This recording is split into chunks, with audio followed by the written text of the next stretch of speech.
మన ఇదే మా జీవోసలి గ్రామానికి వెళితే ఒక SC candidate field assistant SC candidate చెప్పుతో కొట్టండి వాడిని, చెప్పుతో కొట్టి పిలుచుకారా అండి అని ఈసీ కంప్లైంట్ చేయాలనుకుంటాం. ఇది కూడా మేము ఎలక్షన్ దాంట్లో ఏం వాడాలో ఏం వాడకూడదో కూడా వీళ్ళకి ఇంగిత జ్ఞానం లేకపోతే ఎట్లా.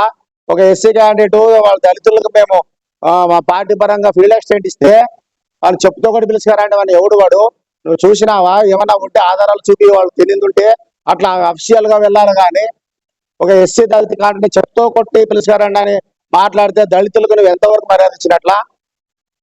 ఒక సర్పంచుల్ని అనడమే, నువ్వు సర్పంచ్ ఫండ్స్ మోడీ ఇస్తాడు, వాడు పంచాయతీరాజ్ వ్యవస్థ చట్టం అది. మోడీ ఇచ్చేదే, మోడీ కుటుంబం ముందు వేరే ప్రభుత్వాలు ఇచ్చలేవా పంచాయతీరాజ్ చట్టాలకి? సర్పంచ్కి తీయలేదా? సర్పంచుల్ని ఆడబోతే మాట్లాడుతున్నావు నువ్వు, నీవు ఇస్తున్నావా? పంచాయతీరాజ్ వ్యవస్థ చట్టం అది, ఉపాధి హామీ చట్టం అయి ఎన్నో సంవత్సరాలు అయింది. మోడీ ఇస్తున్నాడు, మోడీ తెస్తున్నాడు. ఏ గవర్నమెంట్ సెంటర్ లో ఉంటే అది చట్టాల ప్రకారం వస్తాయి. ఒకరు ఇచ్చేది ఒక వ్యక్తిగతంగా ఇచ్చేది కాదు ఏమి. అలాంటివి తెలుసు కదా మీకు, రాజ్యాంగం తెలియదా మీకు? ఎక్కడికి వెళ్ళినా సర్పంచ్ ఊర్లో అవతల టీడీపీ వాళ్ళు ఏదైనా స్లిప్ రాసిస్తే, జనసేన స్లిప్ రాసిస్తే ఉండి చదవడమేనా? ఉద్దేనా అది ఏముంటే చదవడమేనా? అంటే గ్రామాల్లో కక్షలు పెట్టి నువ్వు కౌంటింగ్ అయిన పనాక మీ ఊరు చేరుకుంటే యువతలు అందరూ కొట్లాడబడాలనే కదా ఉద్దేశాలు. ఏం ఉద్దేశాలు ఉన్నాయి మీకు? మల్లప్పని కూడా అడుగుతున్నాను నేను. మైకి పట్టుకొని ఊగుతాడు, పవన్ కళ్యాణ్ ఊగుతాడు, ఊగుడు ఊగుతున్నా ఆదున్న మైకులు పట్టుకొని. సర్పంచ్ ఎలక్షన్లు జరిగినాయి, సిపిఎం ఓటు తెచ్చుకోయింది పాడగల్లో, తెలుగుదేశం కూడా 4 గెలుచుకున్నారు. జనసేన నువ్వెన్ని గెలుచుకున్నావు? 6 క్యాండిడేట్లు పెట్టి గెలిపించుకున్నావు. నువ్వు మాటల్లో ఉండకూడదు, రాజకీయం చేతల్లో ఉండాలా.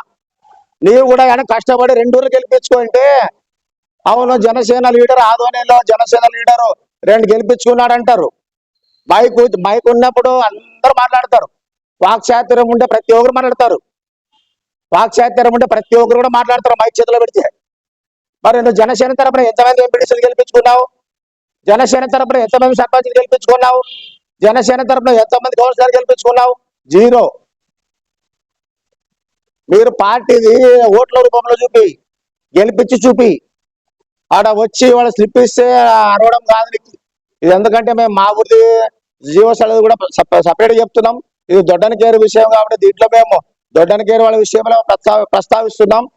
ఎంత మీకు ఇది హాస్యాస్పద సంఘటన. మీరు వాళ్ళు ఏదో వాల్మీకి విధిరామ్ కోసము ఒక వాల్మీకి సోదరుడు టికెట్ వచ్చింది, వాళ్ళు ఏ విధంగా గౌరవించాలి, నీకు చేతన తీయాలి, లేకపోతే ఏదో చెప్పాలి. కానీ వచ్చిన వాళ్ళకి కండువల గొప్పే ప్రయత్నం చేస్తున్నారంటే అది ఎంతవరకు సబబు? మా వైఎస్ఆర్ పార్టీ వాళ్ళు కూడా అన్ని గ్రామాల వాళ్ళు కూడా దీన్ని గ్రహించి కొద్దిగా ఆలోచనాస్పదంగా ఉండాలని కూడా చెప్తున్నాం. మేము ఇలాంటివే చేస్తుంటారు చూడండి, ఏదో మీకు బబ్బె పెట్టి పిసాబ్ తోలుకపోయి ఇలా పార్టీలు మార్పిచ్చే కార్యక్రమాలు కూడా చేస్తుంటారు.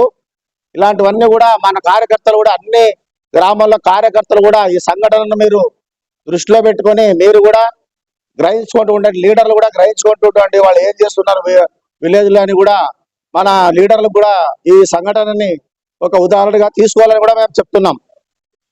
కాబట్టి ఇప్పుడు దొడ్డనకేరి వాళ్ళే వచ్చి మేము ఎప్పుడు వైఎస్ఆర్ పార్టీలోనే ఉంటాం, ఇట్లే కొనసాగుతాం. మేము ఏదో విషయానికి వెళ్తే ఏదో కండాలు వేయడం ఇది వాళ్ళ గౌరవం కాదు, ఆ పార్టీ వాళ్ళకి ఆ క్యాండిడేట్ కూడా గౌరవం కాదని చెప్పేసి వీళ్ళు అంటున్నారు. కాబట్టి మీడియా ముఖంగా మీకు ఇవన్నీ చెప్తున్నాము. మీడియా ముఖంగా మీరు కూడా జనాలకు తీసుకునే బాధ్యత కూడా ఉందని కూడా మేము ఈ సభాముఖంగా చెప్తున్నాం. నేను మండల గౌరవాధ్యక్షులు గురునాథ్ రెడ్డి ఆదోని.